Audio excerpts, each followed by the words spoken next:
देखील तोच राहणार आहे। त्यामुळे मला असं वाटतं की कुठेही याच्यामध्ये वेगळेपण हे आपल्याला पाहायला मिळणार नाही। मात्र आताच आमची जी पहिली मंत्रिमंडळाची बैठक झाली त्या बैठकीमध्ये आम्ही तिघांनीही सगळे जे आमचे अधिकारी आहेत त्या अधिकाऱ्यांना सांगितलं की मागच्या काळामध्ये पहिल्यांदा शिंदेजी आणि आम्ही आलो तर 50 ओव्हरची मॅच होती। मग अजितदादा जॉईन झाले तर काळ कमी असल्यामुळे 20-20ची मॅच होती। आता टेस्ट मॅच आहे, त्याच्यामुळे नीट योग्यपणे धोरणात्मक निर्णय घेत पुढची पायाभरणी योग्य प्रकारे करत आपल्याला राज्याला पुढे न्यायचं आहे। आणि मला विश्वास आहे की वेगवेगळ्या योजना आम्ही सुरू केलेल्या आहेत, वेगवेगळ्या पायाभूत गोष्टी आम्ही सुरू केल्या आहेत। मग इरिगेशन मधले नदीजोड प्रकल्प असतील किंवा ऊर्जा क्षेत्रामध्ये 16,000 मेगावॅटचे सौर ऊर्जेचे प्रकल्प असतील की ज्यातनं शेतकऱ्यांना दिवसा वीज मिळणार आहे, किंवा सामाजिक क्षेत्रातले लाडकी बहीण सारखे प्रकल्प असतील, मुलींच्या जी पूर्वी आम्ही 50% फी द्यायचो त्याच्याऐवजी 100% फी देण्याचा आमचा निर्णय असेल। असे हे जे वेगवेगळे निर्णय आहेत हे निर्णय पुढे सुरूच ठेवायचे आहेत। आणि आमचा प्रयत्न हा असणार आहे की आम्ही आमच्या वचननाम्यामध्ये जाहीरनाम्यामध्ये जी जी आश्वासनं दिलेली आहेत ती आश्वासनं पूर्ण करण्याच्या दृष्टीनं पावलं आम्हाला उचलायची आहेत। आणि त्या दृष्टीनं पुढच्या काळामध्ये आम्ही निश्चितपणे योग्य वेळी योग्य निर्णय करून दिलेली सगळी आश्वासनं पूर्ण करण्याचा प्रयत्न करणार आहोत। मी या निमित्ताने महाराष्ट्रातल्या जनतेला आश्वासित करू इच्छितो की एक लोकाभिमुख सरकार, सर्व समाजाला सोबत घेऊन चालणारं सरकार हे महाराष्ट्राला पुढच्याही काळात पाहायला मिळेल। आणि अडचणी अनेक येतात, पण त्या अडचणींवर योग्य मार्ग काढत आम्ही मार्गक्रमण करू हा विश्वास मला आहे। मी आपल्या सगळ्यांची देखील या प्रयत्नांमध्ये साथ मागतोय। आपलं देखील एक प्रकारे सहकार्य या सगळ्या प्रयत्नांमध्ये असावं अशा प्रकारची आपल्या सर्वांना विनंती करतो। आणि आपल्या माध्यमातून महाराष्ट्राच्या 14 कोटी जनतेला मी आश्वासित करू इच्छितो की हे सरकार पारदर्शीपणे आणि गतिशीलतेनं त्यांच्या कल्याणाकरता काम करेल हा विश्वास मी देतो। एक मिनिट आलोक देशमुख। नमस्कार, मी आलोक देशपांडे। गेली 5 वर्षात आपल्या राज्याने इतकं काय काय बघितलं, द्वेष, आरोप, सगळे काय काय खूप लेवलला सगळं गेलं। ही पुढची 5 वर्ष त्याच्यापेक्षा थोडी वेगळी असतील का? राजकारण थोडं वेगळं असेल का? याच्याबद्दल तुम्ही काय सांगा? पूर्णपणे वेगळं असेल। मी सांगितलं की बदल्याचं राजकारण करायचं नाहीये, तर बदल दाखवेल अशा प्रकारचं राजकारण करायचं आहे। त्यामुळे हे खरं आहे की विरोधकांची संख्या कमी आहे, पण विरोधकांच्या संख्येवर त्यांचा आवाज आम्ही मोजणार नाही किंवा संख्येनुसार त्यांचं मूल्यमापन आम्ही करणार नाही। त्यांनी योग्य विषय मांडले तर त्या विषयाला तेवढ्याच प्रकारचा सन्मान आम्ही देऊ। आणि मला असं वाटतं की पूर्णपणे स्थिर सरकारचे 5 वर्ष हे आपल्याला पाहायला मिळतील। जनतेची अपेक्षा देखील आमच्याकडनं हीच आहे, कारण जे मॅन्डेट जनतेने आम्हाला दिलंय असं मॅन्डेट मिळाल्यानंतर जनतेची अपेक्षा आहे की एक स्थिर सरकार महाराष्ट्राला मिळालं पाहिजे। कुठल्याही प्रकारचे 2019 पासनं तर 22.5 पर्यंत जे वेगवेगळे बदल दिसले अशा प्रकारचे कुठलेही धक्के आता यापुढे लागू नयेत ही जी अपेक्षा आहे ती आम्ही पूर्ण करू। दीपक बातुसे। सर, लाडकी बहीण योजना ज्याचा तुमच्या विजयात मोठा वाटा आहे, 2100 रुपये करण्याची तुम्ही घोषणा केली होती, तो निर्णय साधारणतः कधीपर्यंत होणार? आणि दुसरं, आता एक अशी चर्चा सुरू आहे की 1,500 जेव्हा दिले तेव्हा स्क्रुटिनी कोणतीही झाली नव्हती, आता 2100 देताना स्क्रुटिनी होणार अशी चर्चा आहे, त्या संदर्भात वस्तुस्थिती काय असेल? असं आहे की पहिल्यांदा तर ही योजना आम्ही सुरूच ठेवणार आहोत आणि 2100 देखील आम्ही देणार आहोत। आता बजेटच्या वेळी त्याचा आम्ही विचार करू। आणि शेवटी आपले सगळे आर्थिक सोर्सेस जे आहेत हे सोर्सेस योग्य प्रकारे चॅनलाइज झाल्यानंतरच आपल्याला ते करता येतं. त्याच्यामुळे ते करण्याचा निर्णय पक्का आहे. जी आश्वासनं दिली ती आश्वासनं पूर्ण करू. त्याकरता ज्या व्यवस्था करायच्या त्या व्यवस्था आम्ही आधी करू.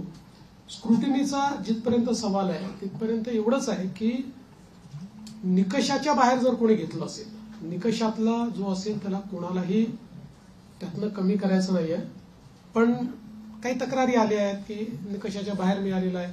जसं आपल्याला कल्पना असेल की शेतकरी सन्मान योजना जेव्हा मोदीजींनी सुरू केली त्यावेळी पहिल्यांदा जे काही बेनिफिशियरीज होते लक्षात आलं की मोठ्या शेतकऱ्यांना देखील ते मिळालेलं आहे. मग नंतर त्यातल्या अनेक शेतकऱ्यांनी स्वतःच त्या ठिकाणी सांगितलं की आम्ही या निकषात बसत नाही.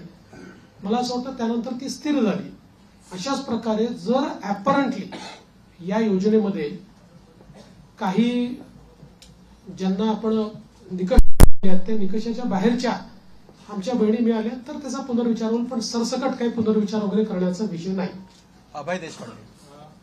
मंत्रिमंडळाचा सुद्धा विस्तार कधी होईल आणि विधानसभा अध्यक्षांची निवड तुम्ही मुंबईच्याच अधिवेशनात करा. विधानसभा अध्यक्षाची निवड ही मुंबईच्या अधिवेशनातच आम्ही करू.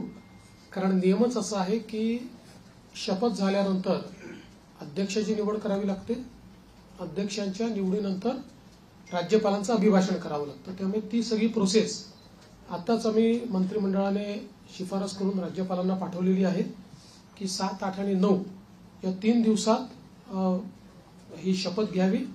9 तारखेला स्पीकरचं निवडणूक करावी आणि 9ला आपण अभिभाषण करावं नियमानुसार. अशा प्रकारची शिफारस आता मंत्रिमंडळाने माननीय राज्यपालांना पाठवली. सोनू श्रीवास्तव. विस्ताराच्या संदर्भात मला असं वाटतं की जवळपास आमची प्रक्रिया झालेली आहे. माझा स्वतःचा अंदाज असा आहे की नागपूर अधिवेशनापूर्वी आम्ही विस्तार करू. सोनू श्रीवास्तव. मेरा सवाल है सब कुछ चल रहा था तो इतना डिले क्यों हो गया और पोर्टफोलियो बनने में कहाँ दिक्कत थी कि आज भी मनोबल करना पड़ा? देखिए ऐसा कोई डिले है ऐसा मैं नहीं मानता. इससे पहले भी 2004 में करीब 12-13 दिन का डिले हुआ था. 2009 में भी करीब 9 दिन का डिले था. तो कई बार हम लोगों को ये समझ लेना पड़ेगा कि कोएलिशन की गवर्नमेंट होती है तो उसमें बहुत निर्णय करने पड़ते हैं. एक पार्टी की सरकार होती है तो निर्णय एक ही पार्टी को करना है. कोएलिशन की गवर्नमेंट में बहुत बड़े पैमाने पर कंसल्टेशन करना पड़ता है. वो कंसल्टेशन हमने किया है. करीब करीब हमारे नंबर्स भी हमने फ्रीज किए हैं. वो कितने अभी हम नहीं बताएंगे, वो पार्टियां बताएंगी, इसलिए मुझे पूछो मत. और पोर्टफोलियो को भी अभी हम लोगों ने करीब करीब फाइनलाइज किया है. कुछ थोड़ा बचा है उसमें वो भी कर लेंगे. तो मुझे लगता है कि अब हमारे सामने जो प्रश्न थे वो प्रश्न धीरे धीरे समाप्त हो गए. प्रवीण राऊत. सीएम साहेब, महायुतीच्या सरकारमध्ये तिन्ही पक्ष होते. त्या तिन्ही पक्षाकडे जे विभाग होते तेच विभाग राहणार की त्याच्यामध्ये काही बदल होणार? थोडे बहुत बदल होऊ शकतात. फार बदल होतील असं नाही आहे. थोडे बहुत बदल होतील. धर्मेंद्र जोरे. 1 मिनिट. नमस्कार सर. पूर्वीच्या 2014 आणि 1900 वेळी आपलं जे ट्रेनिंग होतं ते आपल्या फ्लॅगशिप प्रोग्रामसाठी जमलं जातं. यावेळी तुमच्या डोक्यात काही अशी कल्पना आहे की मागच्या वेळी तुम्ही एक कायद्याची हमी दिली होती. आज मला आत्मविश्वास आहे की तुमच्या डोक्यात जे काही असेल त्याची जर आज तुम्हाला घोषणा करायची असेल तर आम्हाला सांगितलं उद्यापासून आम्हाला काहीतरी नाही, काही गोष्टी आहेत डोक्यात पण अजून माझ्या दोन्ही मित्रांची कन्सल्टेशन बाकी आहे. पण आता माझा फोकस जो आहे ना तो या ज्या काही महत्वाच्या योजना आहेत जसं नदी जोड प्रकल्प याचं काम सुरू झालं पाहिजे याच्यावर माझा भर असणार आहे. सौर ऊर्जेचे प्रकल्प आपण घेतले आहेत ज्याच्यामध्ये आता रोजची डिलिव्हरी सुरू झाली. आता 60 मेगावॅट तयार झाले, 100 मेगावॅट अजून तयार होत आहेत. कुठल्याही परिस्थितीमध्ये 2026 पर्यंत 16,000 मेगावॅटचे प्रकल्प पूर्ण करायचे आहेत. त्यामुळे ही जी कामं ऑलरेडी हातात घेतली की जी शाश्वत विकासाची कामं आहेत ज्यातनं शेतकऱ्याचं कल्याण होणार आहे, राज्याचं कल्याण होणार आहे हे. आणि यातला प्रत्येक प्रकल्प असा आहे की ज्याचा नीट फॉलोअप करावा लागतो. नुसते आपण टेंडर देऊन टाकल्याने होत नाही. अडथळे येतात, ते अडथळे दूर करावे लागतात.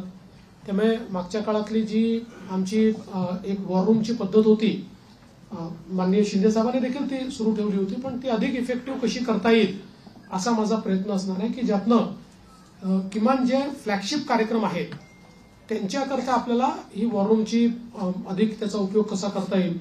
जलयुक्त शिवार सारखी योजना जी पुन्हा आम्ही गेल्या 2.5 वर्षामध्ये त्याला बळकटीकरण केलेलं आहे, या योजनेला अधिक वेगाने आपल्याला कसं करता येईल याचा प्रयत्न माझा असणार आहे. त्यामुळे एकूणच ज्याला आपण मूलभूत अशा प्रकारचे जे निर्णय असतात त्या निर्णयावर अधिक भर द्यायचा माझा प्रयत्न असेल. दिनेश मौर्या मौर्या मौर्या आपके संघर्ष और परिश्रम के रहे और आज जब आप सिग्नेचर कर रहे थे तो किन भावों से गुजर रहे थे उस बारे में बताइए. एक दूसरा फिजिकल डिसिप्लिन बहुत जरूरी हो इस कार्यकाल में, तो उस चुनौती से निपटने के लिए क्या तैयारियां?